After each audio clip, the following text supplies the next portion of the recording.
Good morning, students. Myself Girish from Vashish Public School, your computer teacher. Today we will start new chapter number 4, Basics of Operating System. अब हमने पिछले chapter में थोड़ा बहुत पढ़ा था कि what is an operating system. इस चैप्टर में हम डिटेल पढ़ेंगे what are the different type of operating systems and what role does operating system play.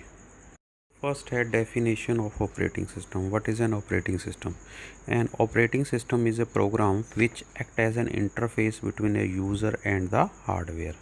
अब जो हार्डवेयर है वो एलोन काम नहीं कर सकता है विदाउट द ऑपरेटिंग सिस्टम, क्योंकि यूज़र जो भी इंस्ट्रक्शन देगा वो कंप्यूटर तभी अंडरस्टैंड कर पाएगा जब वो बाइनरी फॉर्म में होगा। जो इंस्ट्रक्शंस को कन्वर्ट करेगा that is an operating system. Operating system क्या है? It is an interference between your hardware and the user. Operating system is an important component of the computer system. Next one is what is the role of operating system. First role है इसका program execution. The operating system is responsible for executing various programs, whether user programs or the system programs. Okay बेटा, तो जितने भी programmes हैं, चाहे वो user के हैं चाहे वो सिस्टम के हैं, तो वो सारा कौन एग्जीक्यूट कराता है? Operating system. सेकंड है handling input output operations. The operating system is responsible for handling various types of inputs and various types of outputs in an appropriate manner. अब मान लो इनपुट आ रही है हमारी माउस से, so it will be different from to that of the keyboard. All this is handled with the help of operating system. Third one is manipulation of the file system. That is the storage of the files, where on the hard disk and how particular file is to be stored. Computer की जितनी भी program files हैं, वो कहाँ पे जाके save होंगी और कैसे सेव होंगी, ये सारा कौन करवाएगा? Operating system. Next one is error detection and handling. The operating system is responsible for detecting any type of error that can occurs and then properly handling it. Okay students, जो भी error आएगा computer system में उसको वो detect करेगा operating system और उसको properly handle करेगा. Next one is resource allocation. Resource allocation mean proper use of resources available. अब मान लो multiple files are to be printed, then how and in which order this task will take place is decided by the operating system. Sixth one is the accounting. The operating system keeps an account of what type of functioning is taking place and what type of errors has been occurred. Seventh one is information and resource protection. The operating system is responsible for ensuring that the information and the resources available on the machine are used in correct way. The operating system foils the attempts to use them incorrectly. Operating system ensure करेगा कि जो भी information या जो भी resource computer पे available है that are used in correct way. Last one is providing user interface. This means interacting with the user. Operating system क्या करता है? हेल्प करता है यूज़र को कि वो हार्डवेयर से कैसे इंटरेक्ट कर पाए. This was all about the roles of the operating system. Next one is need of operating system. Why we need an operating system? Hardware is nothing but finely designed machinery. A machine is ultimately a machine only, which is only made to work. In case of computers, it is either us if we do that or some other which does for us. Computer खुद ब खुद कुछ नहीं कर सकता. It is just a machine. ठीक है, we have to do of from the computer. या तो कंप्यूटर से काम हम करवाएं या कोई और करवाए. ठीक. ये जो कोई और है, this is an operating system.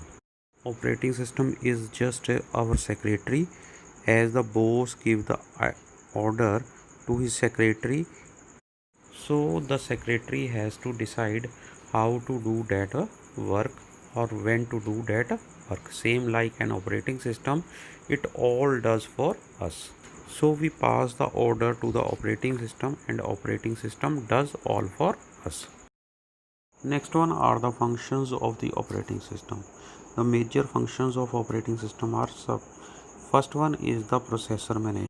This function of the operating system prepares, schedules, controls and monitor the jobs and processes submitted for execution to ensure the efficient processing.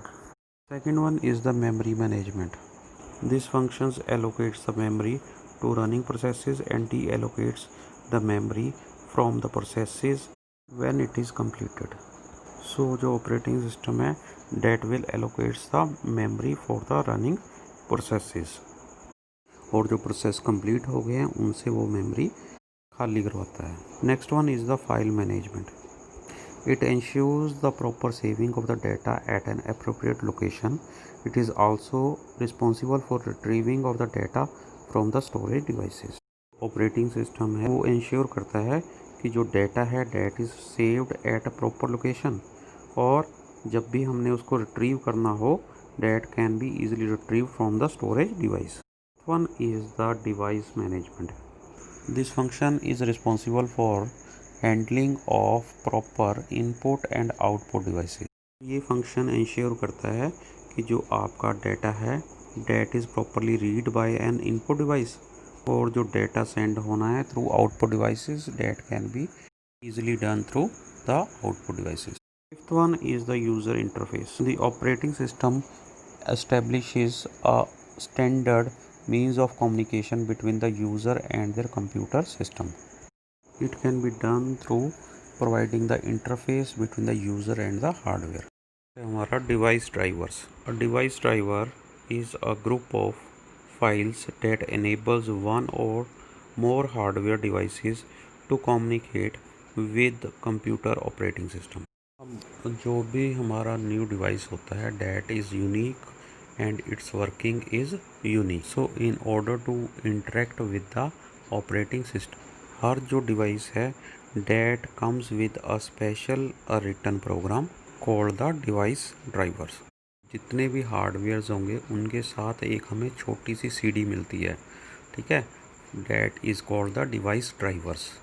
उन डिवाइस ड्राइवर्स को we have to first install before using the device. Without these driver files the computer will not be able to communicate with these devices. अब ये device drivers की common example हम ले लेते हैं. मान लो एक प्रिंटर लेते हैं, ठीक है, और सीधे उसको CPU के साथ लगा देते हैं. क्या वह वर्क करेगा?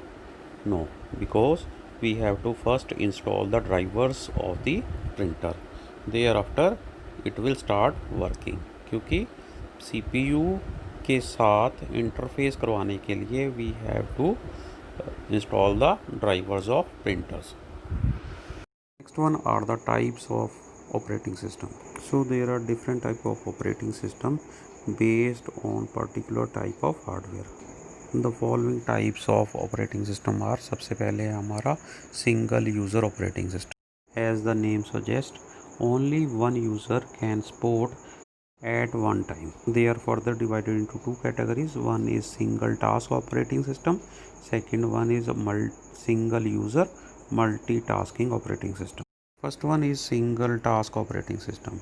This operating system runs a single application at a time. For example, operating system होता mobiles, ठीक है, only one application can be done at a time, or MS-DOS.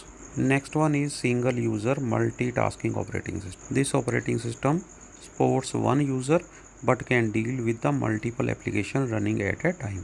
So इसकी example है जैसे we are creating a document in MS Word and also playing the music with it. अब इसकी example है like Windows Vista, Windows 7, Windows 8 या फिर Linux. Next one is multi programming operating system. So here multiple user can work on a single operating system and these tasks are performed using some techniques one by one. अब इसकी example है Unix, Linux, IBM S400. One is time sharing operating system. अब इसमें क्या है Each active user program is given a fair share of CPU time. So हर program को एक टाइम फिक्स कर दिया जाता है. अगर उस टाइम पीरियड में अगर काम कंप्लीट होता है then it's okay, otherwise it will be shifted to next work. The previous work is put on wait. जो पहला प्रोग्राम रह गया है उसको वेटिंग लिस्ट में डाल दिया जाता है. टाइम शेयरिंग ऑपरेटिंग सिस्टम की एग्जांपल है BSD यूनिक्स, NOS और जेनी. Next one is a real time operating system. In real time operating system the job has fix deadline and the job has to be completed within that deadline. Particular time fix कर लिया हर programme के लिए. That work is to be completed in that particular time. So the system performance is measured with the ability to complete its work within the specified deadline. Next one is multi-processing operating system. Multi-processing operating system is capable of handling more than one processor as the job has to be executed by more than one processor. So multi-processing operating system can handle more than one processor at a time. Last one है हमारा distributed operating system.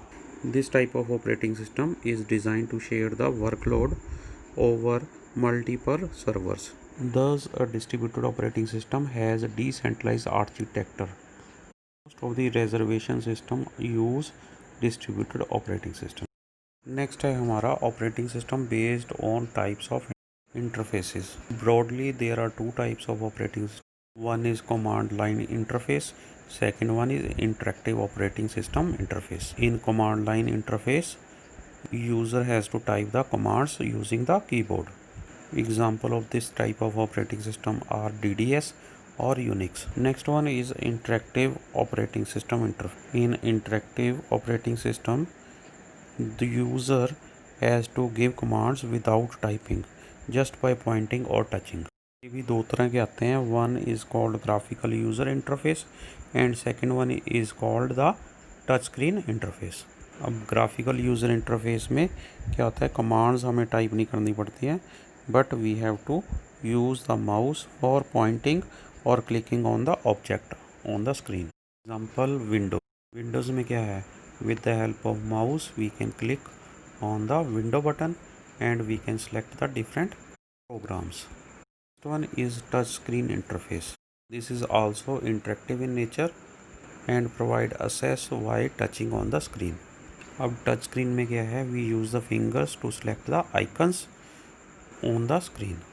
Modern portable devices जैसे हमारे mobiles हो गए, PDAs हो गए, tablets हो गए, iPads हो गए, या फिर हमारी मॉडर्न जो कार्स आ रही हैं उनके जो डैशबोर्ड हैं, ठीक है, तो उनमें हम यूज़ कर रहे हैं टच स्क्रीन टेक्नोलॉजी का. Some examples of operating system that supports touchscreen interface are Windows 8, Windows 10, Android operating system, iOS operating system. So beta, you have to read up to page number 73. So this is all for today. Next we will discuss next time. Thank you and have a nice day.